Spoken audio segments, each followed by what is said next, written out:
Bonsoir, cher public. Bienvenue à cette session de coaching. Nombreux d'entre vous seront confrontés à l'exercice de passer un entretien pédagogique à distance. Alors, je vais partager avec vous 6 clés pour réussir votre entretien pédagogique à distance.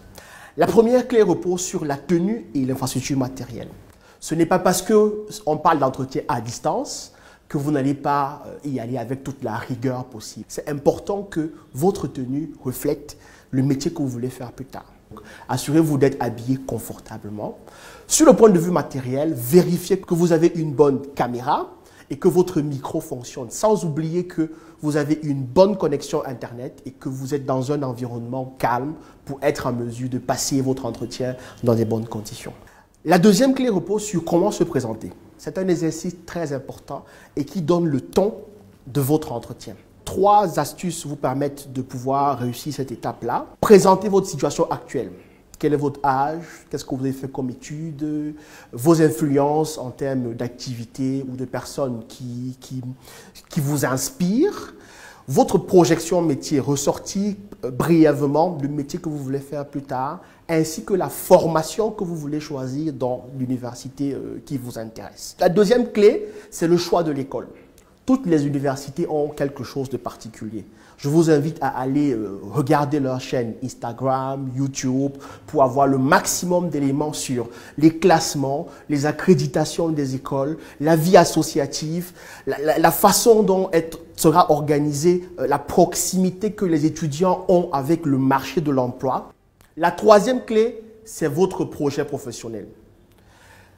C'est un élément, sinon le mobile le plus important, quand on parle d'un projet de mobilité à l'international.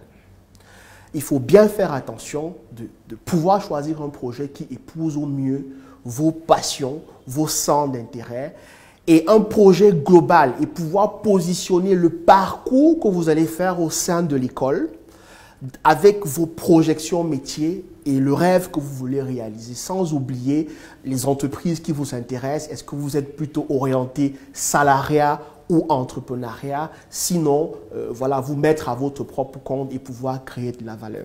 La quatrième clé repose sur le choix de l'école.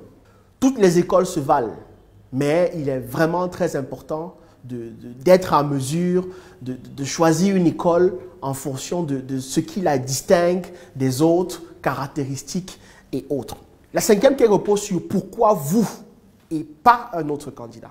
Alors, comme conseil, je recommande souvent de faire un bilan de compétences, un bilan de passion pour pouvoir ressortir quels sont vos points forts, quelles sont vos qualités, quels sont vos points à améliorer. J'aime pas trop parler de points faibles parce qu'un point faible peut être une situation sur laquelle vous travaillez et vous essayez de vous améliorer et être capable de capitaliser cette expérience et d'en faire un point fort. Il est important de ressortir tous les éléments qui permettent de savoir qu'est-ce qui vous rend unique, qu'est-ce qui vous rend spécial et quelle est, au vu de votre parcours, la valeur ajoutée que vous allez être capable d'apporter dans cette école. Éventuellement, on ne va pas à un entretien sans préparer des questions. Ça, ce sera la 6e clé. Préparer des questions, poser le maximum qui vous vient en tête. Cela témoigne votre intérêt pour l'école et votre curiosité et ça pourra éventuellement permettre aux recruteurs d'avoir une idée de qui vous êtes et de comment vous souhaitez orienter votre carrière. Pour conclure, je vous dirais, il faut oser votre avenir. Merci.